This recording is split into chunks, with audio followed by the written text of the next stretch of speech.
Hello, good evening, everyone. How are you? It's good to see you all. Welcome to AfOx Insaka. We have colleagues just streaming in, so if you want to move a little bit further ahead, so we leave space at the back.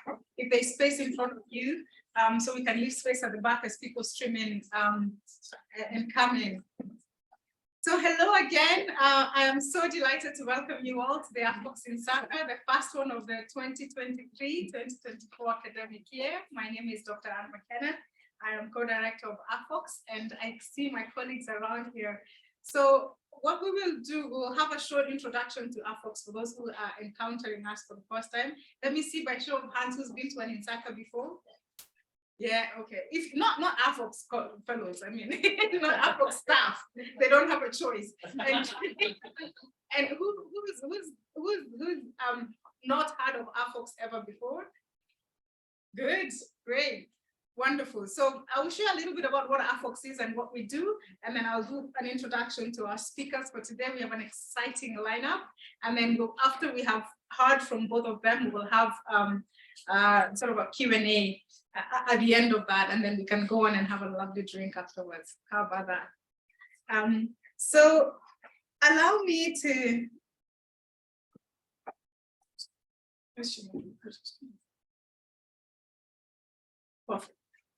works. So allow me to first of all recognize a few fascinating things about today. First of all, we're not always dressed up like this for Insakas. We had an event earlier, that's why I have my self-fast and everything on. But we're not asking that people come in self-fast for Insakas. It was for a special event. But having said that, today is particularly a special day, and I'm glad that we actually dressed up for it. It's almost exactly to the day that we had a soft launch of AfOx 7 years ago. Tomorrow, the 28th of October, marks exactly 7 years since AfOx started officially in the university. Today also marks, for us, a journey that has brought together communities from across the university over the last 7 years, a massive scale up from the work that we started, from the vision that was created at the time. And I hope that the conversations today will speak to, the transitions that we've had as an organization and how you can all get involved in our work as we move forward. That was back when we were young and cute, I guess. But AfOx is really a cross-university platform that draws together all of Africa's interests across Oxford. This includes our academic work, includes our research work, and also includes our innovation work. And what this means is that we are AfOx. It started out, I would say, as an underground movement of African scholars, people who focus on African research, and students as well from the continent interested in this question of how does Oxford meaningfully and equitably engage with Africa for the future. So the grand vision is to make African engagement with Africa a strategic priority, not just for Oxford, but we hope that by doing this in Oxford, we can inspire the same in other global research enterprises. And this is guided not just by a good global citizenship argument, which is good, but especially because it makes business sense for an organization like ours to be deliberate about how it engages with the part of the world that's going to be producing a majority of students for the world and the majority of the workforce. We believe that the transitions that are happening in the continent will not only influence the future of Africa, but will influence indeed the future of the world. And that's where we are excited to be building partnerships and excited to be building collaborations with colleagues across the continent. And we do this really by facilitating actively equitable, sustainable, and impactful collaborations. And I know those can sound like buzzwords, and we have such wide interpretations of what that looks like. But the hope is that we'll be able to together define what that means for ourselves as an institution, but especially in conversation with our colleagues across the continent. Our programs cut across multiple areas that Oxford is famous for. One is through our education programs. I don't know if there's any AfOx scholars in the room. It's great to see you. So we have a range of programs for African students from before they apply into the university through our mentoring program. I think it's still open for application. Am I right or am I wrong? Good. It's still open for applications. So I encourage colleagues who are interested in applying to Oxford to look into it. During their time in Oxford through scholarships and support with academic and social work, and especially after their time in Oxford through transitions to meaningful employment in the continent. We also have programs for research, which include support for collaborations between Africa-based researchers and colleagues based in the university. And one of our speakers is actually an AfOx fellow, so I hope you get to engage with her afterwards. And then we have programs on innovation, particularly supporting entrepreneurship and innovation ecosystems across the continent. And I think my colleagues will be here to speak more to these programs in detail if you're interested in learning more. So the Insaka is a phenomenon that started pretty much with the start of AfOx. And the idea of an Insaka is a Bemba word from Malawi that means coming together and having conversation together. So really it's a platform for us to share our ideas, to exchange thoughts with people who are interested in any fascinating research that's happening across the university that's related to Africa. So normally we have two speakers from completely different fields. Usually we find a thread that weaves them in one shape or form. And the idea is to have these conversations that are different parts of the university, but speak to their themes of how do we meaningfully engage with colleagues in the continent to drive the development agenda of Africa. So we will have presentations today, and the format, as I said, is 20 minutes, 20 to 25 minutes.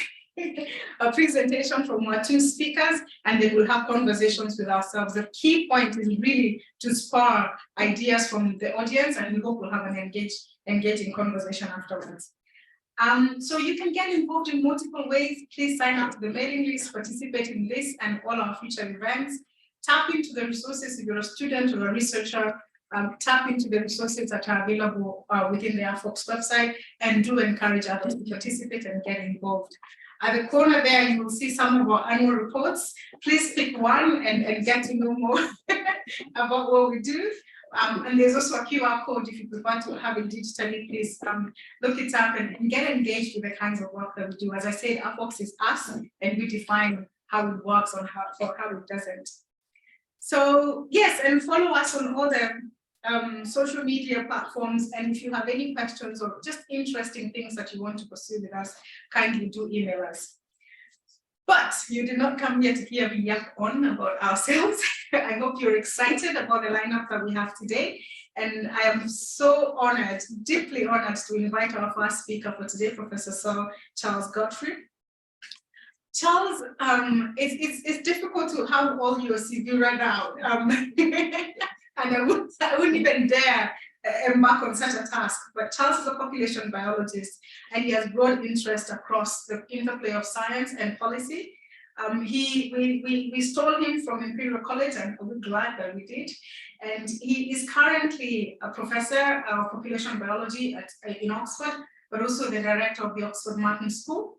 And his research involves various things, including experimental and theoretical studies in population and community ecology, epidemiology, and evolutionary biology. I could go on and list all the wonderful things that Charles has done, but one of the most incredible things is that he is on the board of AfOx and has been since the very first day. And so, if you allow me, if you indulge me, the very special thing about today is that it's Charles' birthday. And he has chosen to spend it with us, sharing with us his insights and wisdom. His talk today is around should we knock out the major mosquito vectors of malaria? I think some of us would probably say yes to that, but let's hear from the experts. Welcome, Charles. Thanks very much, Andy. It's such a pleasure to be here. As Anne said, I've been involved with AfOx from the start, and it's lovely to see it flourishing. Now, actually, you should know I'm very, very frightened of Anne, so I'm having a stopwatch there to make certain that I finish on time. So I'm going to talk about a project that I've been involved with for getting on to 20 years now, about how one might control the mosquitoes that transmit malaria. And let me say a little bit about malaria to begin with. I know some of you know it very well, know the life cycle very well, but I also know that many of you are not biologists. So malaria is caused by a single cell microorganism called Plasmodium. It was discovered by Chahul in 1880. And then subsequently in India, Sir Ronald Ross, down bottom left, showed that it was transmitted by mosquitoes, and only by mosquitoes in the genus Anopheles. I will pause there just to make the observation that senior malaria scientists do dress extremely smartly, as you can see from Labron and Ross. And I think it still continues today. Professor Marsh, might you stand up?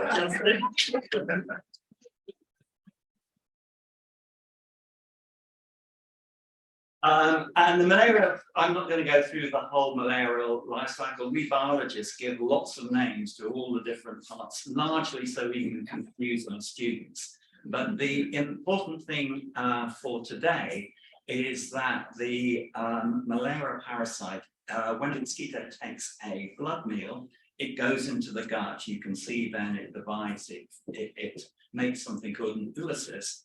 And then the next stage migrates to the salivary gland. So when the mosquito comes to bite again, it then gets back into the human.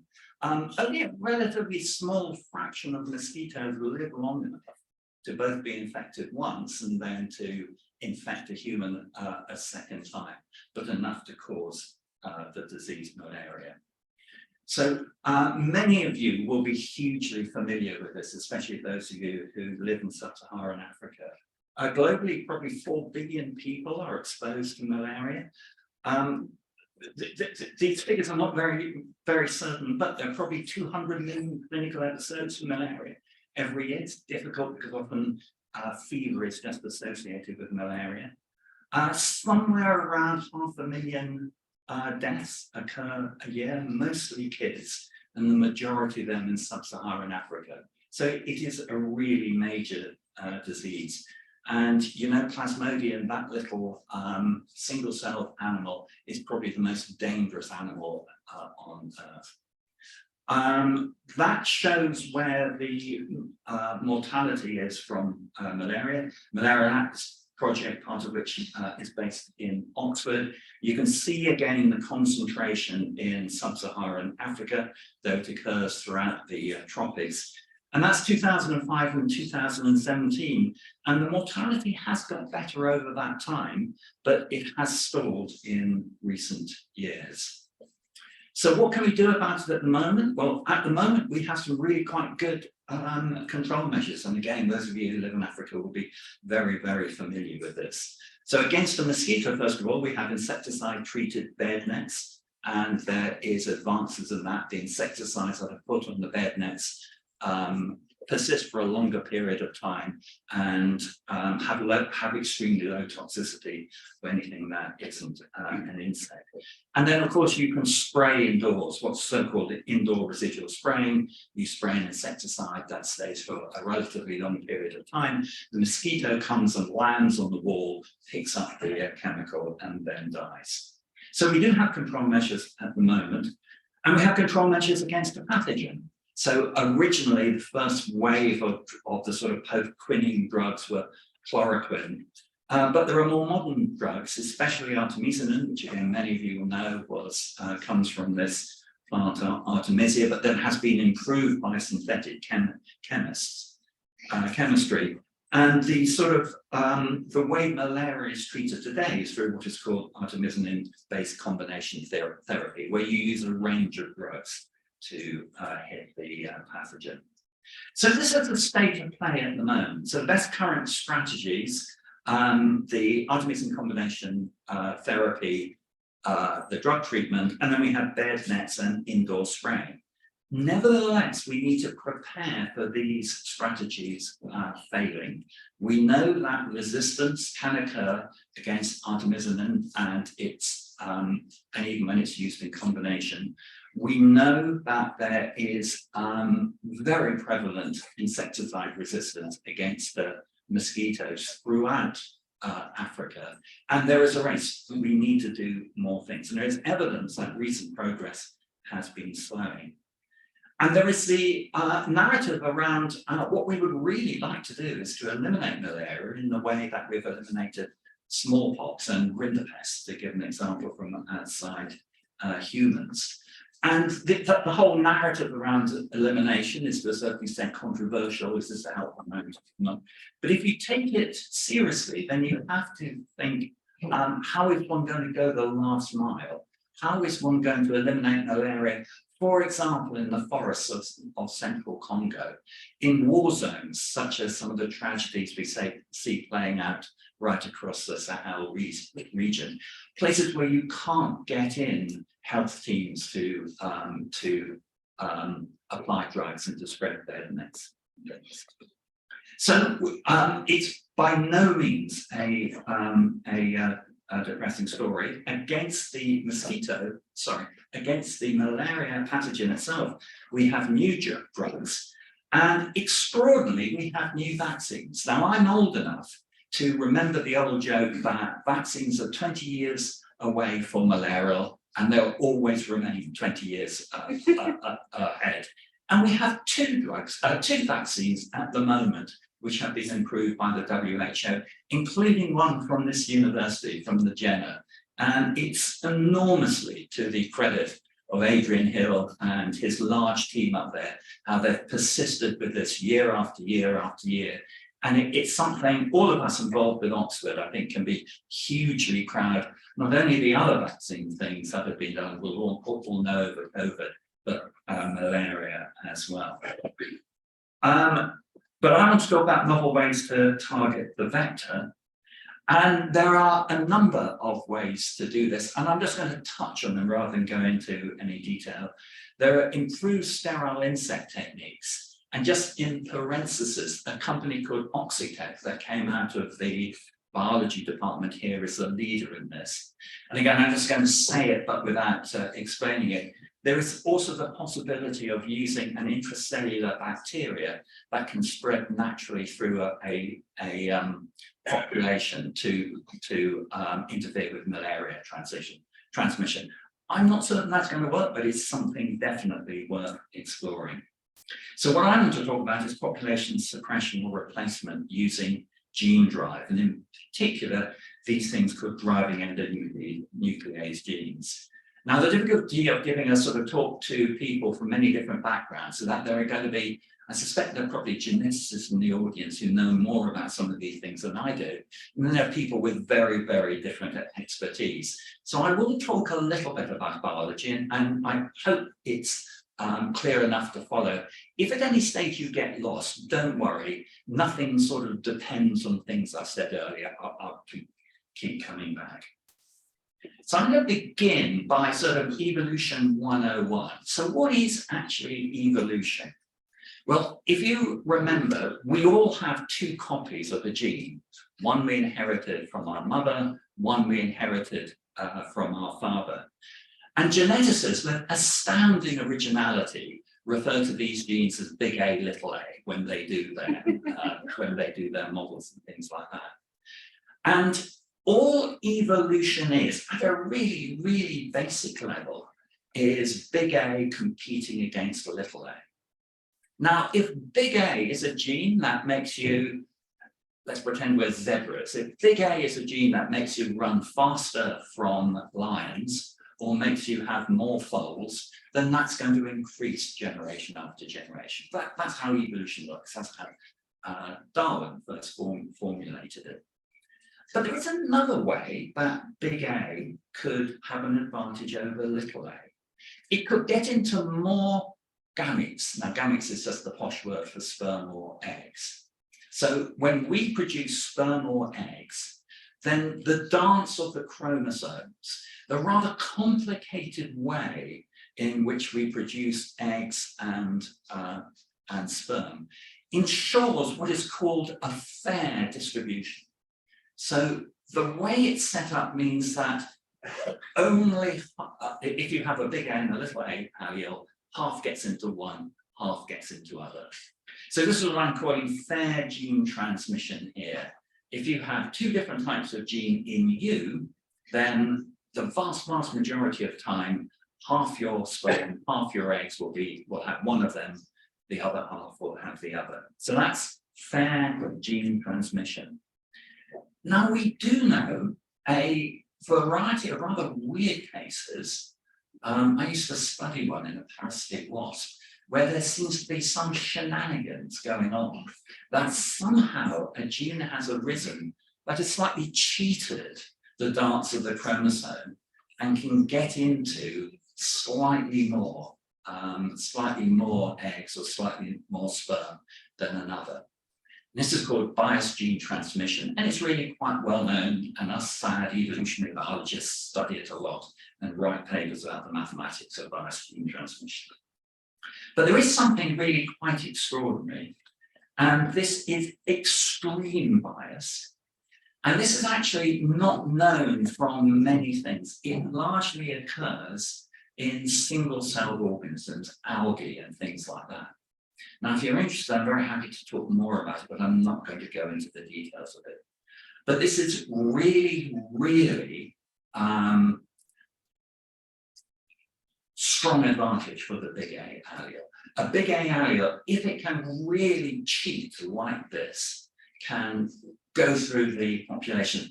It has an enormous fitness advantage. It's as good as running twice as fast as a zebra if you're in a line. It's as good as having many more foals. So it's this enormous selective advantage. And that means it spreads through the population. So just in case you've not followed me up to now, the critical thing here is there is a phenomena that can have extreme selective advantage and can spread naturally through a population, and we call this drive. And these genes, they're called homing endonuclease genes, and what they actually do, I'm going to show you in a moment exactly how it works. They convert one allele into the other, and I'll show you how that works. So again, there's a bit of molecular biology here, and if it's completely bizarre to you, don't worry that the story doesn't depend on this. So we have a gene, I'm going to call it an egg for the moment. That's the red thing there. And as all genes, they are transcribed, they produce RNA, and then a protein is produced. And the protein that is produced is called an endonuclease. And what an endonuclease is it's something that makes a nick in the chromosome, and it makes it at a very specific recognition site. Now, the critical thing about how a driving endonuclease or homing endonuclease gene works is that the recognition site is opposited on the other chromosome. So I've inherited a homing endonuclease, say, from my father, and so that's my father's chromosome there with the red. And the chromosome I inherited from my mother has a recognition site immediately opposite that. So what happens is that the protein goes around and it makes a nick in the chromosome. Now, these nicks occur all the time. We're being bombarded as we speak by the odd gamma ray. It's doing nasty things to our DNA. We have a very, very good repair mechanism. We wouldn't be here today if we didn't have it. And what that does is it repairs by copying from the other chromosome. And so you see that the homing endonuclease, by making this nick, by having it copied across, has converted, if you think of the red as the big A and the recognition site as the little a, it's converted big A, it's converted little a to big A, it's copied itself. This is a hugely powerful tool. So this is a slogan, hence the selfish genes that cheat Mendel, the father of genetics. My colleague at Imperial College, Austin Burt, who had been working on these things, wrote a really influential paper in 2005 saying, couldn't we use a homing endonuclease, and I'll show why in a moment, to control malaria? And at that time, the Gates Foundation, which was really just getting going, had grand challenges. And they said, this is sufficiently crazy, it might work, and we'll fund it. And full credit to the Gates Foundation, they funded us for 18 years. Now, originally, what we were going to do, we were going to take some of these natural homing endonucleases found in algae, and then try and recreate them to work in mosquitoes. In 2020, a few years before that, Jennifer Doudna and Emmanuel Charpentier discovered this wonderful technique called CRISPR. And I won't go into details, I see a couple of people nodding. And we can now make endonucleases so we can make artificial homing endonucleases that work so much better. Now, I should say my role in the project is doing the mathematical modeling and some of the ecology. And you'll be very pleased now, I'm not going to talk about any of the mathematics. So I'll show you, I'll show you the odd graph. And if you're interested in this, feel free to ask for reprints. I would also say that one of the frustrating things about trying to model mosquitoes in particular is how little we know about the ecology. And I first met Kevin, I think, around about 15 years ago, who introduced me to the gentleman on the right there, leaning over, Charles Bogle, the most fabulous vector entomologist working in Kilifi in Kenya. And we had a project, the chap kneeling down, Simon Maroa, trying to estimate some of these parameters in the field. And that's the field site to the left. And it worked really well. And it was such a pleasure having working with Charles and the group in Kilifi. So how do you use heads? Well, one way you can do it is you've got, I'm now calling them DEGs, which is the broader thing. You can engineer a head so that the recognition site is in a gene that is critical for the mosquito. Now, the power of the endonuclease gene, it will spread through a population. Now, this is the bit that is really, really difficult intuitively to understand. And I have to actually write it down mathematically before I really believe it. But the power of the endonuclease going through a population is it can spread even though it's destroying the population. And so the strategy we have been doing is to make a head that targets a gene that's really important for the mosquito. And what we do with the modeling is we sort of explore all types of different genes. We look at the parameters. We joke that sort of a month's modeling can save the molecular biologist years in the lab. And in fact, the gene that we're targeting is a gene that is essential for female fecundity. And again, the modeling shows that that works quite well. You could use it in other ways. What we would really like, but we've not just found the gene, is to hit a gene that makes no difference to the mosquito, so there's no selection against it, but it's essential for malaria transmission, but we've not found a gene like that. There is a group at Irvine in California who's taking a different approach. They're trying to knock in. So they found a recognition site which actually is neutral as far as the mosquito is concerned.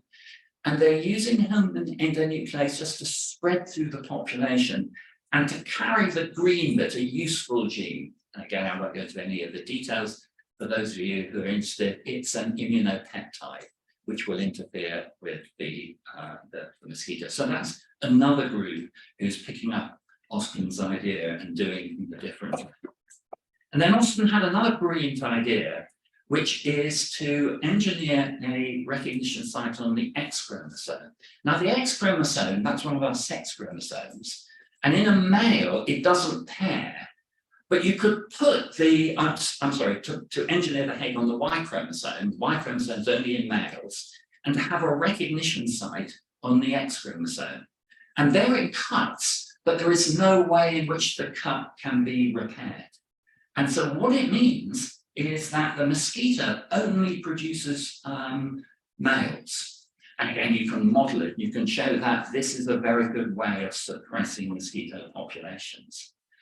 And we discovered that on the X chromosome, and again, this is a bit of the technical biologist, so non-biologists turn off for 10 seconds. The ribosomal DNA gene there are 500 copies of it. So we've designed when I say we, I mean the clever molecular biologists, not the big mathematicians like me. We've designed a homing endonuclease that attacks these multiple copies that doesn't just break the X chromosome, it shreds it. Now we can get this working in the lab, but we haven't actually got it working at scale in field cages, which we have done for the other technique. As time is running out, I'm not going to talk about how resistance might occur. Now, we work in many places in Africa, but our prime site is in Burkina Faso, working with a wonderful group in the west of the country, led by someone who I know you know, Habibat. And what my group have been doing is taking an area of which Burkina Faso is in the center, getting as much information as we can about the hydrology. The mosquito larvae need pools in which to breed. The red dots are what we know about the mosquitoes, and sort of building this into a model. You can see the lifelike mosquitoes there. And what we do is we sort of model this whole region of West Africa as a sort of, we call it a meta-population, connected populations. One of the things about the major vector of mosquitoes, it's so associated with humans that we can sort of treat a village or an extended village as a population and then see how they are linked up. I will just play this very briefly. You can see the, if you're having a sleepless night, it's very good to look at these things. It's so soothing, it sort of sends you asleep. But the type of work we're doing is, it sort of shows that this can potentially work, that we can have a driving endonuclease area that can spread region-wide, and can really knock down the mosquitoes, possibly to a level that it can no longer support the transmission of the malaria, the plasmodium. Now, it doesn't completely knock out the mosquito, and we can sort of look at that and we can understand which regions it happens and which it doesn't. And then we can give guidance for the people who might actually implement the multiple, exactly how one would do, how one would release it. In my remaining 2 minutes before Anne jumps up and wrestles me to the floor, I just want to say a few of the regulatory challenges. This is a scary genetic manipulation tool. We should not do any of this lightly, and it certainly shouldn't be us scientists who make the decisions on that. And it's always a risk. Nothing we do is without risks. But then, as I said, a vast number of children are dying. People have died in Africa. So there are real issues with the scientific regulation, novelty, and the reversibility. There are institutional issues to it as well. Again, it's novel. Many countries do not have the institutions in place for regulating genetic manipulation. So there's lack of capacity there. And of course, it goes across borders.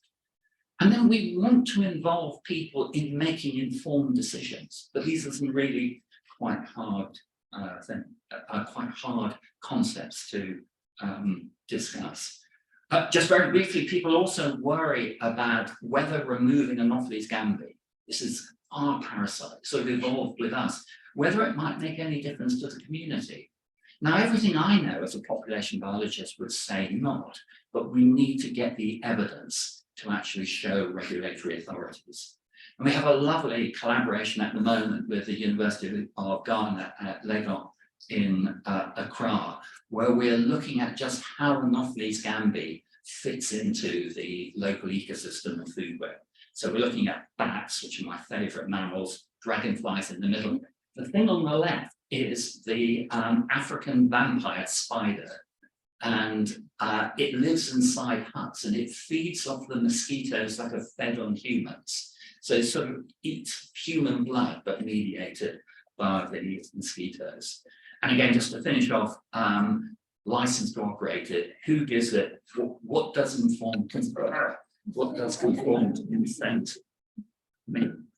Right, so thank you very much indeed.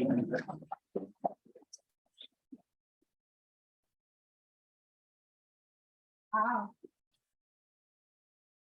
Well, thank you very much, Professor Charles. Could we have another round of applause?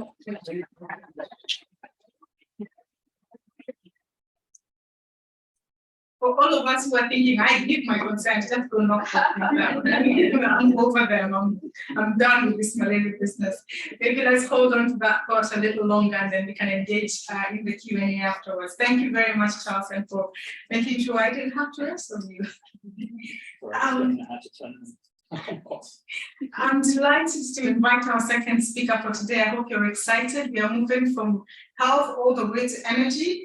And it's my honor to invite Dr. Habibat Chahul. Habibat is a professor, associate professor of physical chemistry at the Federal University of Agriculture, Makurdi in Nigeria. And she has received various fellowships and awards for her work, including the AfOx Fellowship, and as well as the Cambridge Africa Alborada Research Fund. She works particularly on the field of electrochemistry and material science, and focuses on energy storage devices and corrosion inhibitors. She works on physical chemistry and computational principles to investigate environmentally friendly and sustainable materials that can be used as electrolytes in batteries and in corrosion inhibitors. So I do not want to give anything away. I am delighted to invite Dr. Habibat back, and please join me in welcoming her to give her talk.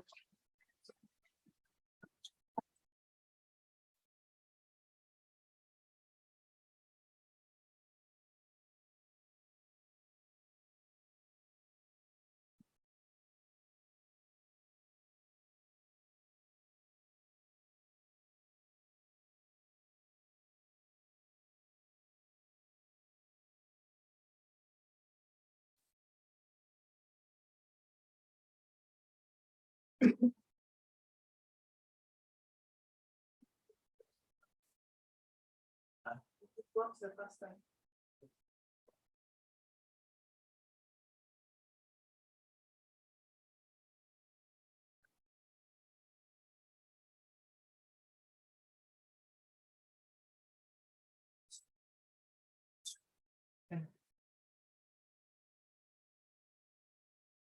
Hello, everyone. I'm delighted to be in your midst this evening. As Anne has already mentioned, I'm Habibat. I'll be talking to us this evening on the energy transition, the African plan towards the energy transition, and the role of materials or electrochemical energy storage devices. We all know that energy is essential to economic growth of any nation. We all seated here, we are enjoying the light. You can imagine what it would be like if there's darkness everywhere here. You don't know who is sitting next to you, and the mosquitoes are just singing in your ears and pinching you. And so energy is essential. Light is sweet. Power is good. So energy is vital to the economic growth of any nation. And for Africa, as the world's youngest continent, that continent is expected to be home to nearly 2.5 billion people in 2050. And 80% of these persons expected to live in sub-Saharan Africa. Less than half of African population have access to efficient electricity. The light may be there, but it's not efficient.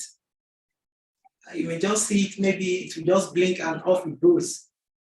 This happens even in some urban African cities. And as little as 16% of this population have access to clean cooking fuels and technologies. Lack of access to electricity has implications for Africa's health, education, poverty alleviation, and long-term development. The professor has spoken about malaria. It has to do with the human health, how it affects the human health. And we know that Africa, this is a very big challenge in the continent of Africa. Not only malaria, other health issues, related issues as well. Lack of electricity, power impacts negatively on these indices, especially when you talk about rural primary healthcare centers, where people have to sometimes use touch to even operate on some persons, and then so forth. Is it the business climate, the SMEs? You need power, you need energy to sustain them.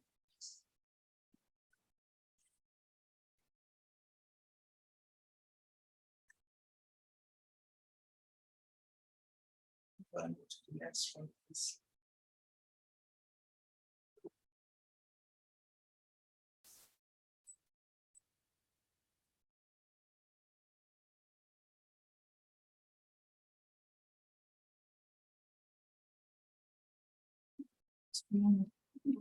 Yes. It is. Okay.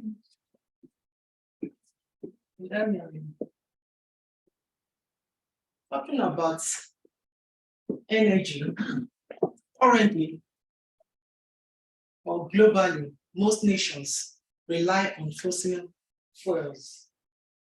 But we cannot continue in that way because of climate, the effect on the climate, because of the production of greenhouse gases, especially carbon dioxide, which is majorly produced by fossil fuels, and is the primary cause of the current climate change. So what do we see happening? We see an alteration in the Earth's ecosystem, causing human and environmental health problems. Even the malaria you're talking about, climate change, like when I was around in Oxford, I was surprised. I thought in a place like Oxford in UK, I won't see any mosquito, and then I saw mosquitoes, that was in the summer, and I was surprised. I said, oh, so I can get, I can find a mosquito here. That tells you about climate change, because the whole place became warmer. And if that persists, that continues, probably the population also of those insects that were not there before will start increasing. And so you have extreme weather conditions, loss in biodiversity as depicted in the pictures there. So we need to transit from the use of fossil fuels to renewables, to something that is better. Technology, systems that will produce less greenhouse gases. So energy transition basically means energy system transformation. It's a significant structural change in energy system regarding supply and consumption. And in the process of doing this, it needs to be done in a sustainable manner. Sustainability has to be prioritized so that we don't end up, worsening the situation. We are coming from somewhere and we want to get to a better place, a better situation, a better condition. We need to prioritize sustainability so that we don't end up, it looks as if where we are coming from is even better than where we want to go to. So we need technologies. I'm a chemist and I'm a physical chemist, and my area of interest is electrochemistry. So in this discussion, I'm interested in materials that we can use to facilitate this transition. So the generation of, we have renewable source of energy, renewable sources of energy like solar, which is abundant and is natural. And we have wind as well. We have hydro, many of them, but I will be focusing on solar and the wind. And so this sources of energy that are available, but we need technology that will facilitate, that will assist in their deployments for practical applications. Electrochemical energy storage systems are central to the decarbonization of the transportation, electric grid, and the telecommunications sector, thereby achieving the SDG 7, which is clean and affordable energy, and the SDG 13 that borders on climate action. And these technologies, they include rechargeable batteries or secondary batteries, supercapacitors, and fuel cells. My focus is on rechargeable batteries. And then we have the Ragon plots that shows the power density and the relationship between the power density and the energy density of these energy storage devices, chemical energy storage devices. I won't be talking about the capacitors. I won't be talking so much about the supercaps. My focus is on the batteries. But from this Ragon plot, you can see that the lithium-ion battery has a very high energy density, higher than lead acid and the redox flow battery. And when we talk about high energy density and high or power density, what are we talking about? When a device, an electrochemical energy device, has a high energy density, it means it can store a lot of energy in a small mass or in a little volume. And it can perform work for a relatively long time, gradually, before it dissipates. And as a rechargeable battery, it means, as a rechargeable electrochemical device, it means you are able to recharge it and the cycle continues. You have a kind of charge and discharge situation. But when you talk about an electrochemical device that has a high power density, it implies that it has large amounts of energy based on its mass. You need more power density, you need to increase its mass. And in that kind of scenario, in a device like that, such a device, it releases its energy quickly, and the high power density system can also recharge quickly as well. But in your EVs, electric vehicles, we need devices with high energy density because you cannot carry something that is so bulky. We need something that is little and is not heavy. But when you talk about for grids, electric grid applications like smart grids, microgrids, the emphasis is more on the power density. Energy density too is also important, but we need something that has a high power density. When you talk about things like the redox flow battery, is a technology that is still being researched upon. The mass is very large, and the bigger the mass, the better the power density and the energy density for devices like the redox flow batteries. So you have the lead acid battery that has been there longer than the lithium ion battery and the flow batteries I just mentioned. And you have these parameters: energy density, the cost. The lead acid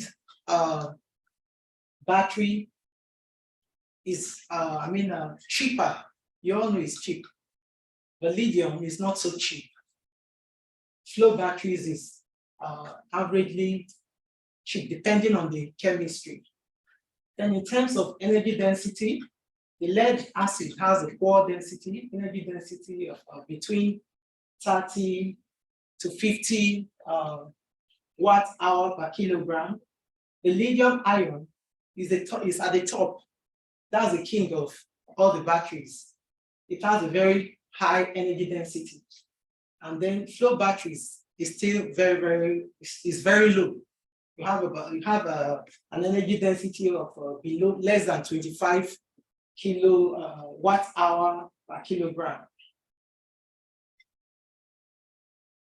Now we're talking about sustainable materials. We need batteries, we need chemical energy devices for the deployment of the solar power and wind power. But we need to do this sustainably. We need sustainable materials.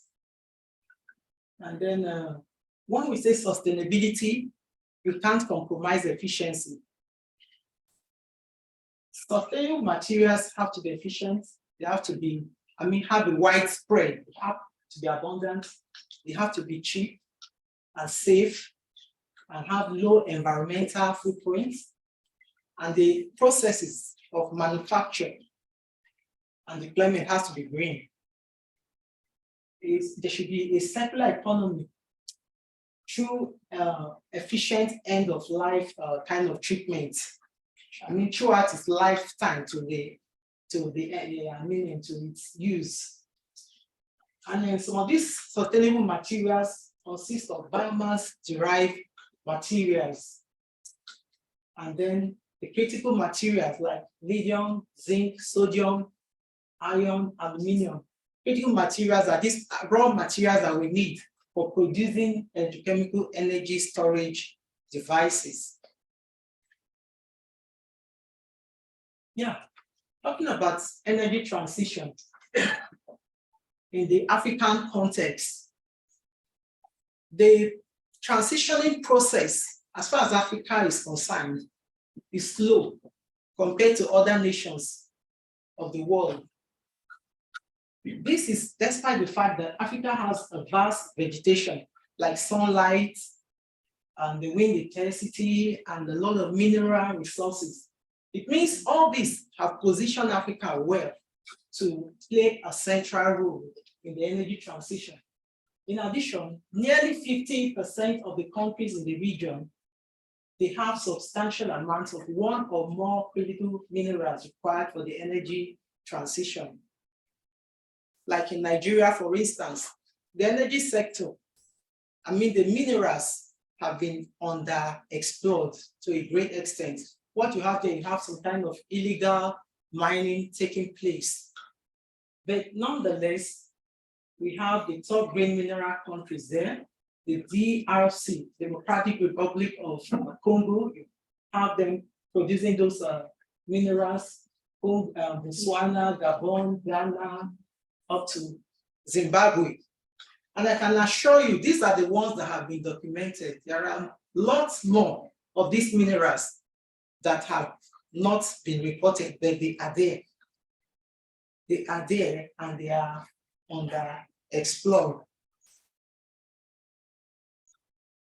Like in Nigeria, in the Benue Tract, there are reports of tungsten, wolframite in the earth crust there. There's also zinc. And of recent, in Nigeria, a company was just commissioned for the production of lithium-ion batteries. And also last year, around August, the Nigeria government, passed the law, the electricity law or the energy transition plan that has to do with the deployment of renewables in the country. I'm interested in rechargeable batteries. And I've been looking at redox flow batteries in collaboration with Professor Claire Gray of the University of Cambridge through an Alborada, Cambridge Africa Alborada grant. Then we're trying to look at the redox flow batteries. It looks like your lead acid battery, but in this case, you are not using lead, which is not eco-friendly. And it's actually, in principle, it's somehow like your fuel cell, but in this case, it's rechargeable. Your fuel cell is not rechargeable, but your redox flow battery is rechargeable. And this type of technology, instead of storing the energy on the electrodes, the solid electrodes, with your redox flow batteries, the energy is stored in the electrolytes, the catholytes and the anolytes. And then it goes round the oxidation and reduction processes. Through that, you can power in load. This technology is viable and the low-cost battery can be deployed in countries like, developing countries and emerging economies.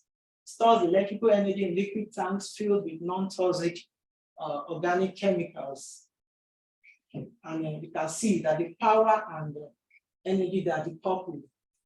The tank there separates. That is where you have the electrolyte, the liquid electrolyte, and then you have the stack in the middle there, which determines the power density, while the two tanks there determine the energy density of the redox flow battery.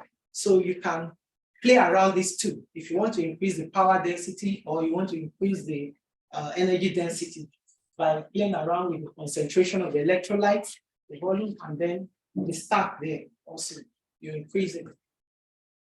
The environmental impact of redox flow batteries depends on the components used as raw materials, the associated manufacturing process, their lifetime, and the end of life, which is the life cycle.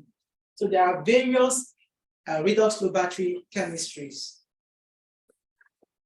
We have them in this form, the organic and the inorganic. And one thing with this type of device or technology, the main thing is the electrolytes. You have to be working with a good electrolyte that is soluble, stable, and possesses redox properties, good redox properties, like this one here that worked on flavin adenine dinucleotide. We got a reversible a molecule that has redox properties. And the beauty about organic aqueous organic redox flow batteries is that you are using the aqueous system, water, which is green, and then because it's an organic molecule, it's tunable, so you can play around with the functional groups and get the desired electrochemical properties you need. Other sustainable electrochemical energy storage systems, they include aqueous metal ion batteries like lithium ion, sodium ion, zinc ion, and so forth.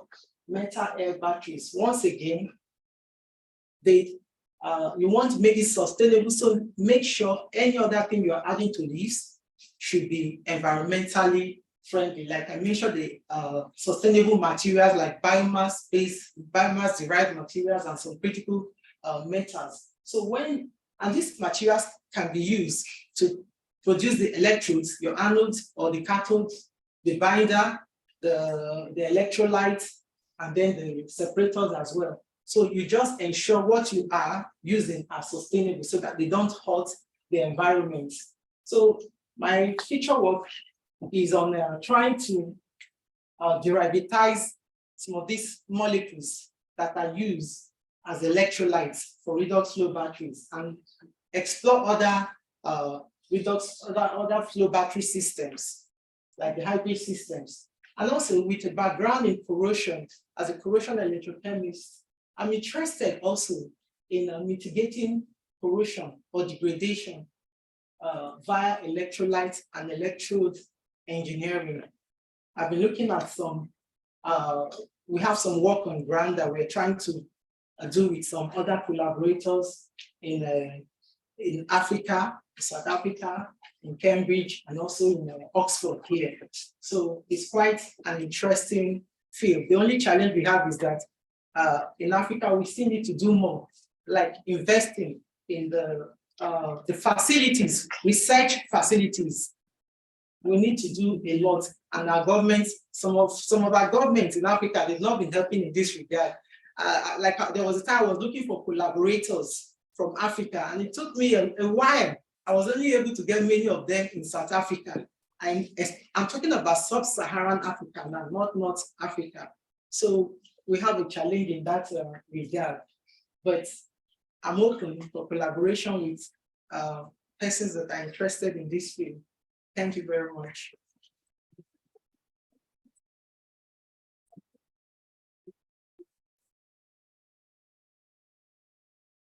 Well, I'm looking at very interested faces, and we are our best friends and our worst enemies. So depending on how well we do this, we will have a very engaging conversation and enough time for plenty of drinks. And in a typical AfOx fashion, I will ask our speakers to come to the front. We will bombard them with interesting questions, but more importantly, we'll ignite a conversation. And often in these discussions, I ask kindly that you keep your questions to questions. Those of us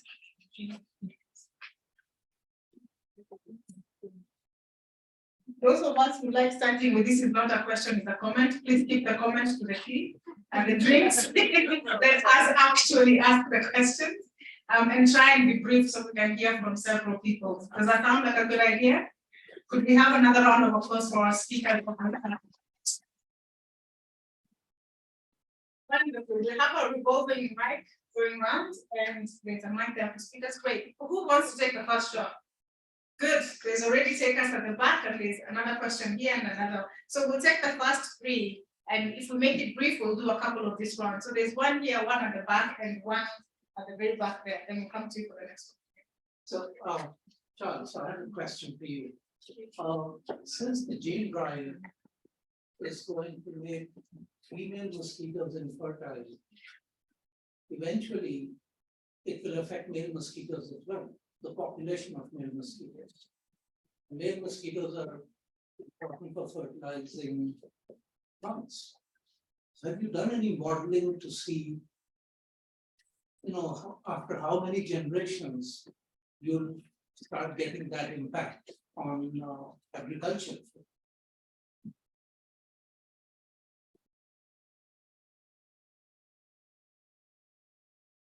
I think we're taking a couple of questions, aren't we? Yes, we'll take this one at the back and the other, and then we'll take the one.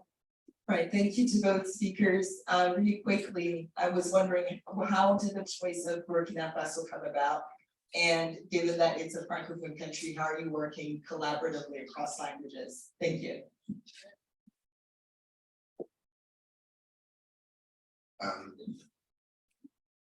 Good evening.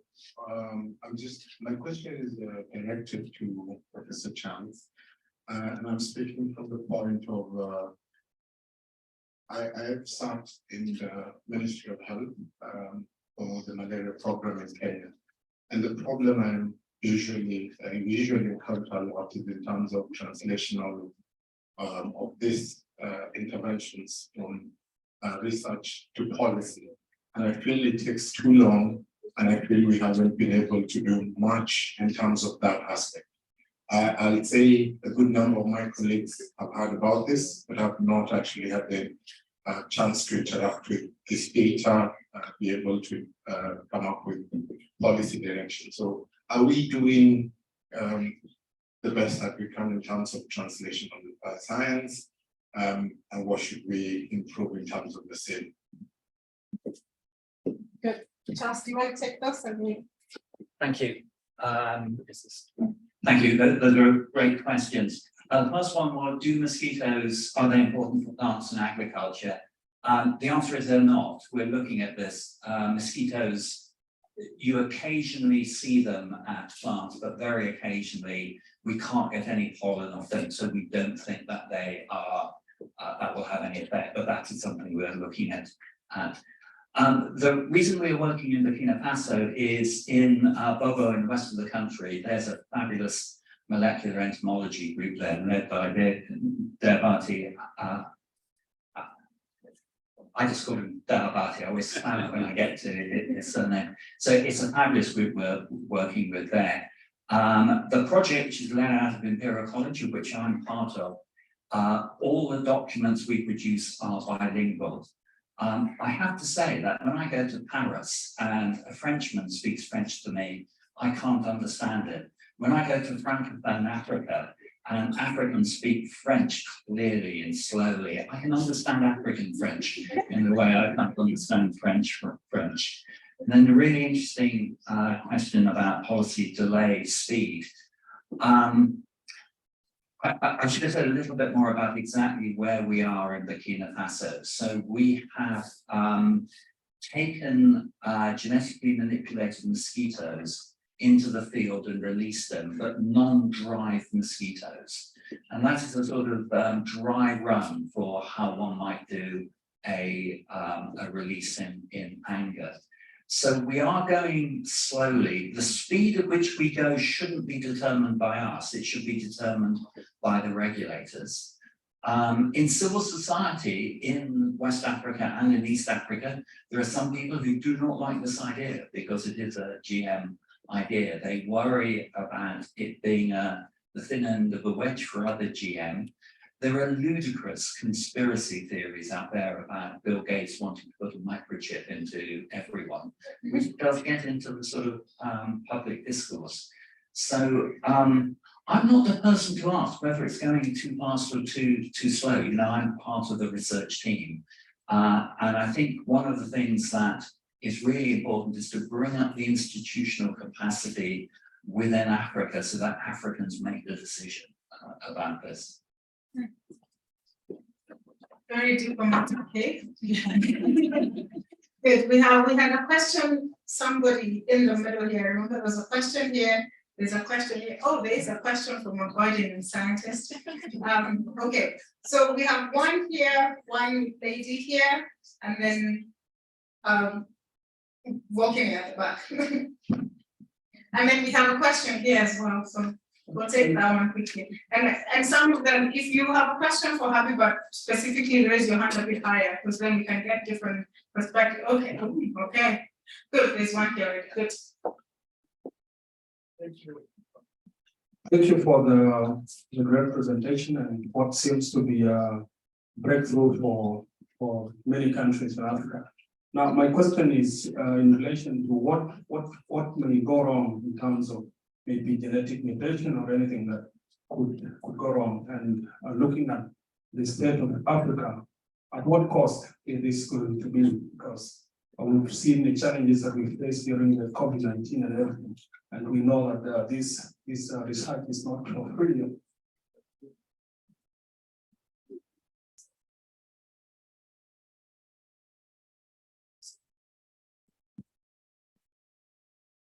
Good evening. My question is to Dr. Habibat. I'm currently doing my PhD in green hydrogen, and my focus is really on looking at the readiness of the supply chain of hydrogen. And usually what I'm criticizing about is, why are we looking at alternative energy sources in Africa when we don't even have energy security? So I guess my question to you is, I'd like your views on it. You know, how do we balance the tension between looking at cleaner energy sources, but also trying to secure our own energy security before we try transition? Let's finish on that same side and the very last one. Thank you very much, Madam Chair. First of all, I would like to thank the two speakers. I've enjoyed your presentation. And in particular, Professor Charles, happy birthday again. You talked about novel anti-mosquito tactics. As you know, some African countries have used DDT, and some Western countries have already banned this DDT because it's environmentally destructive. There are different arguments about this. Some say that even if Africans do not use this, so they're going to die, therefore they better use this DDT. And others say this is unethical and it should be banned at the same time in Africa. So can you tell us your perspectives? Should we use DDT to get rid of malaria in addition to the tactics you have already mentioned? And again, the second speaker stated, climate change is a very serious issue in the world. And it has led to the spread of malaria in different parts of the world, in particular in Africa. In the past, we had this problem around lower areas, but now it is moving to higher areas because of various reasons. So can you tell us the future of malaria in Africa, and particularly in relation to climate change? To the second speaker, I really appreciate your argument. That's very good. So we have to move to environmentally friendly energy sources. But as we know, transnational corporations, in particular, have been moving from developed countries to Africa and other developed countries to Africa and other developing countries. Because there are strong laws in developed countries, therefore they cannot externalize environmental and social costs. But in Africa and other regions, it is very easy for them to externalize environmental and social costs. So how can Africa deal with this movement of transnational corporations against many African countries, as you know, they have been exploiting Africa resources and externalizing environmental and social costs. Thank you. Thank you, Godfray. Let's take those and then we'll do one last round. So keep your questions brief, concise, and to the point, so we can get another round. Thank you for the questions. But first and foremost, you know, I'm a researcher, I'm a chemist. And then talking about the energy security, I think that's where the policymakers need to do something about it. And we as researchers, what we do, we make them realize that they need to do something about make these policies. I mean, not just making them, but also the implementation. They have to do something about it. We go for conferences, scientific conferences, these things keep coming up. But then we are at the mercy of the politicians, the policymakers. And the second question, I didn't get the second question very well, sorry. There was a question there. The last question was, how do we prevent ourselves from being exploited? Because Okay, yeah. In fact, recently I read it also that some African countries are now passing the laws that their materials will not, the raw materials will not go out of their countries. Because usually these raw materials go out and then come back to Africa as the products. And at the end of the day, they're the ones losing out, Africa. But now some African countries are now passing a law that those raw materials will not, I think, is it DRC or some countries in East Africa also? Yeah, I read that. And still, it boils down to the leaders, maybe through avenues like the African Union and then some of these groups, something can be done. Thank you. Thank you. I'd like to say how fascinating I found your talk on batteries, and it's such an interesting topic at the moment. So I have 3 questions. The first one, what could go wrong? That's a really tremendous question. We have a 150-page document where we try and systematically go through everything that could go wrong, and try and say, is there any reasonable likelihood? Is there a reasonable worst case scenario? Now, I would not be involved with this project if I had any serious concerns. But again, it should not be me and the people in the projects who should be making this decision. It should be people outside. The next question on DDT, and I think that illustrates there is nothing that we can do against malaria, either the mosquito or the pathogen itself, that doesn't have some risks. So everything has some type of risk, and the choices one has to make is how does one titrate the costs and the benefits. When it comes to DDT, DDT have been used in houses sort of longer than outside, and Kevin may know this better than me, but I don't think it's used anymore now. I think using it in the environment as a broad environmental spray, the damage that does to the whole ecosystem is just really huge. And so I don't think DDT should be used. And I think the good news is that they're alternative, much safer chemicals to use, insecticides to use. The last one was malaria and climate change. Now, I sometimes worry when people immediately say climate change is going to be bad for infectious diseases. It is quite a more complicated case than that. So where Kevin is based in coastal Kenya, the Anopheles gambiae, that's the main vector, the worst vector, has been replaced by a vector that's still important but not quite as bad, Anopheles arabiensis. And Kevin, as I understand it, that's the one of the hypotheses for why malaria has gone down in coastal Kenya. Yeah, it's one of the hypotheses. The other thing I think to say about it is there's been a lot of modelling of the effects of climate change. Everyone always thinks of malaria. In fact, interestingly, when you balance it out over the future predictions, climate will have little effects overall on malaria in Africa. There will be places where it goes up a bit and there'll be places where it goes down. Much more worrying from a climate point of view is the effect on diseases like dengue. Dengue coming into places where it wasn't a problem before. So there are many other mosquito-borne diseases than malaria. And although we all think of malaria and climate change, in fact, climate change will have little net effect. There will be places where it has an effect, but as Charles said, there'll be places where it's actually good for getting rid of malaria. So it's going to be an interesting balance. And I think the real problem of climate change is how it's just going to affect countries in general and the capacity of countries to respond. Because we used to have malaria in the UK 500 years ago. Malaria was only removed from Europe in the late 1940s. And the reason it went is that we have reasonably good health services. In this country, we just drained lots of marshes. So much of what determines malaria and mortality is health systems and investment in health systems. Brilliant. So you've been an awesome audience, keeping very short and swift questions. So we'll have a last round of questions, and I will abuse my sort of privilege to ask one last one. So we've got 1, 2, 3, and Econ has a question. Good. So we've got to start there where you are.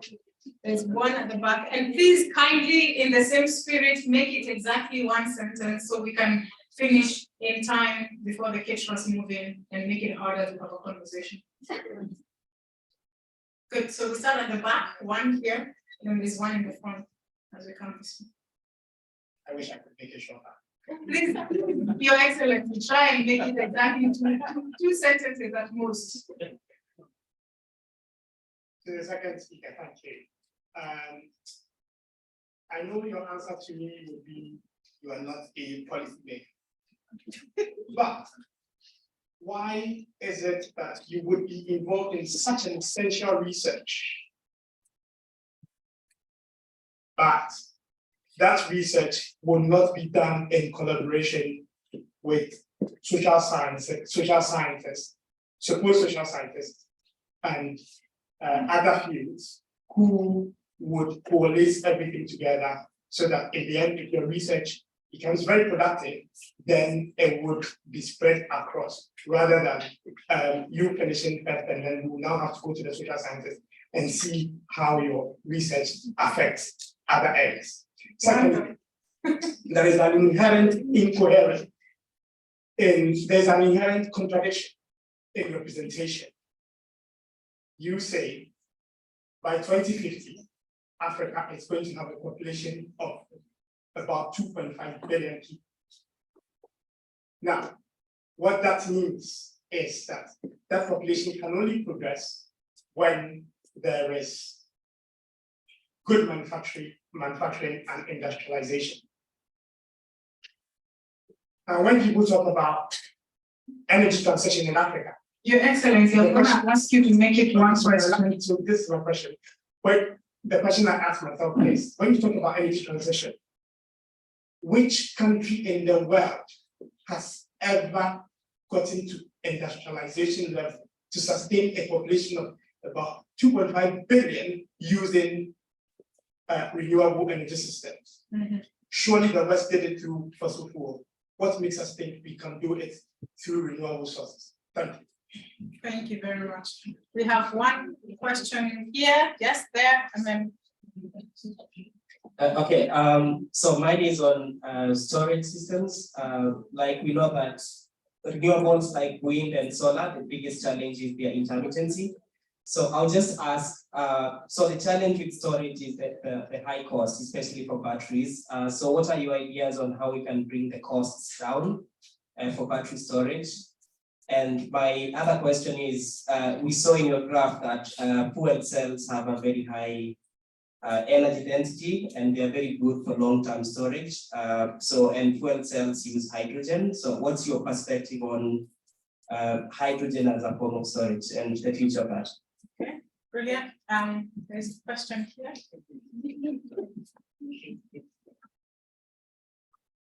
Is HEG a part of your of people's DNA?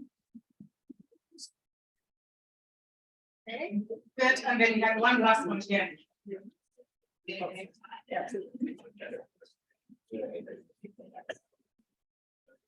Thank you so much. My question goes to the second speaker. This sounds like a very interesting research project or activity. I just wanted to know your perspectives about adherence, community adherence to the research project that you're doing. And based on your experience, what were kind of input from the community? Because considering the need at the ground and what you are trying to advocate for, and government being not supportive to this. So what was the experience, especially on the side of getting the support from the community?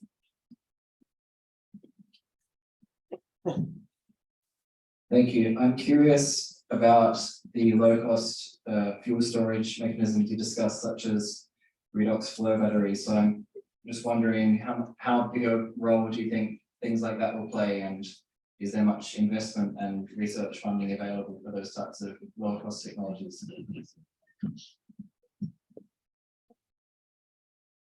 Yeah. Thank you. I'll start with the last question. Yeah, there are fundings, and there are fundings available for such research.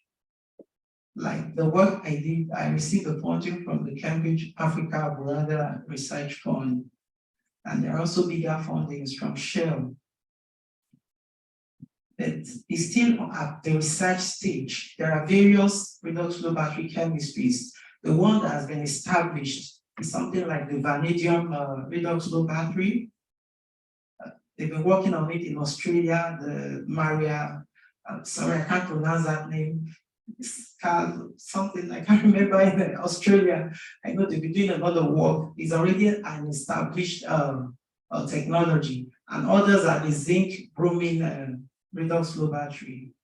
NASA also used ion chromium, but at the point they couldn't continue because there were complaints about the toxicity of the chromium ion in the environment.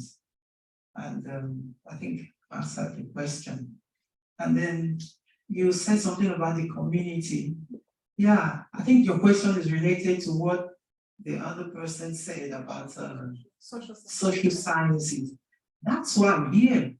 Yeah, and I was interested and I was excited when the prof there, we're talking before I came up to make this presentation, and he mentioned something about an energy institute in Oxford.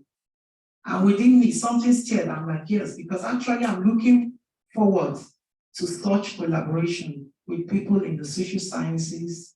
I mean, people into advocacy and all those sort of things. We can't do it alone as scientists. We need these people. I remember I think 2 years back during the COVID, there was a call for funding, the National Research Fund in Nigeria. And I was the one that came up with the concept for another technology anyway. This one was on sensors, electrochemical sensors, to use them to detect pesticides in food. And I had to engage somebody from social sciences. He's into food security. And just at the end of the day, we didn't get to the final stage, but the first stage, the proposal went through. So I'm interested in collaborating with social scientists because there are certain things I still don't know about the community outreach thing. So I need their input. I know that's their terrain and they will run faster there. I don't know if, and then you were saying something about a contradiction that I mentioned 2.5 billion and how can they sustain themselves? No, it's not a one cap fits all thing. We are looking at different opportunities. Like someone said something about fuel cell. Fuel cell is also good. Hydrogen is also good, but I'm not doing fuel cell right now. My focus now is on rechargeable batteries. maybe later in future, I can also look at fuel cells. So hydrogen gas is also good. Green hydrogen. I have colleagues in my institution that are doing green hydrogen, and there was a time we were talking about collaboration. So I say, yes, I'm interested in as much as it's energy storage. But right now, presently, my focus is on batteries. I don't know. So yeah, green energy, green hydrogen is needed in the energy transition plan. Is one of it. So I don't know if that answers your question. Three very brief comments, and if I may, I'll also address some of the questions that went to you. The really interesting comment about can Africa industrialize without fossil fuel, given that all current countries who have industrialized did it. I think you could also say, well, can Africa get modern telecommunications without going through landlines because of all the other things? So I think the really exciting thing about Africa is it can leapfrog some of the mistakes that we've made in the countries at the moment. And your research is, I think, very much trying to do that. I'd also like to comment about community engagement and social science. About a third of the 100 people working on our project are social sciences and community engagement. It's just the right thing to do, and it's really fascinating. And then the really difficult question, if I was asked it at the end of that, human DNA, it's a really good question. One of the things we're asked the whole time, is there any risk that the homing endonuclease could jump into humans and do something nasty there? Now, we don't think there is, and the thing has been designed such that it is virtually impossible to do it. But let me then go back and say, it should not be us that makes the decision. It should be third parties looking very, very carefully. But that was a astoundingly astute question. Thank you. I just remember the other aspect of the question about if any nation in the world can just sustain itself on renewables. It's a gradual process. We are getting somewhere, we've not reached there. So at the moment, you can't just jettison the fossil fuels completely. Like even in Nigeria, the energy transition plan still has provision for natural gas. But there's going to be an energy mix where you bring in renewables and you still keep the fossil fuels until you get to a particular stage where you can slowly, do away with them. This is something that has been proposed, but we are still hoping that we'll get there. So thank you. I don't know if that answers your question. Thank you. Thank you so much. Thank you so much. I am super impressed by the first Insaka of the town, having made it exactly to the dot at 7 p.m. We would love to thank, in a very, very special way, our speakers for today, Professor Chahul, Godfray, and Dr. Habibat Chahul. Please join me in saying a big thank you to our speakers.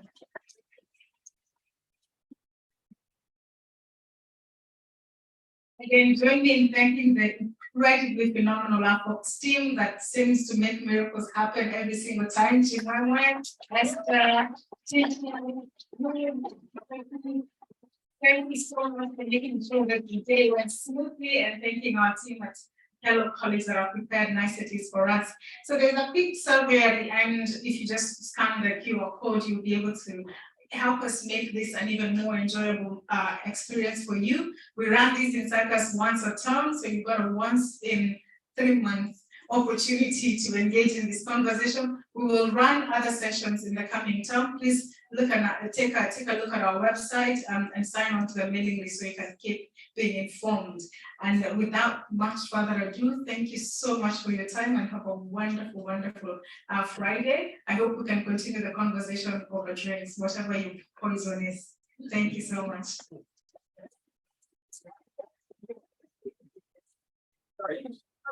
Yeah.